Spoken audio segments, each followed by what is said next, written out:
মার্চেন্ডাইজিংয়ে ৩ টা জিনিস খুব গুরুত্বপূর্ণ প্রফেশনাল মার্চেন্ডাইজিংয়ে।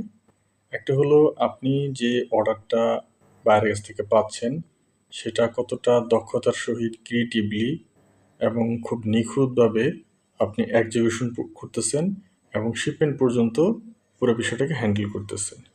নাম্বার 2 যেটা অনেক গুরুত্বপূর্ণ সেটা হলো ওই অর্ডারটা আপনি ফ্যাক্টরিতে এক্সিকিউশনের সময় আপনি কতটা দক্ষতার সহিত আপনার ট্যালেন্ট দিয়ে ইজিভাবে এবং নির্ভুলভাবে এবং কোয়ালিটিফুল প্রসেসের মাধ্যমে আপনি কিভাবে এটা এক্সিকিউশন করতে পারছেন সেটা আপনার উপর নির্ভর করে।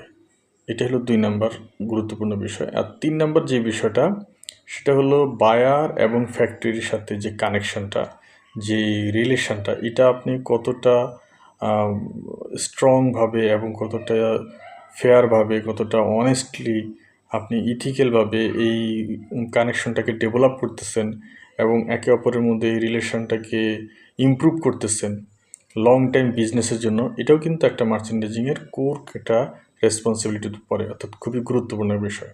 তো 3টা বিষয় কিন্তু মার্চেন্ডাইজিংয়ে খুব গুরুত্বপূর্ণ।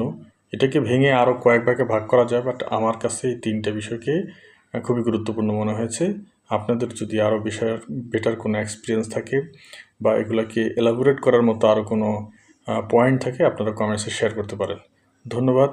মার্চেন্ডাইজারকে শুভেচ্ছা জানাচ্ছি।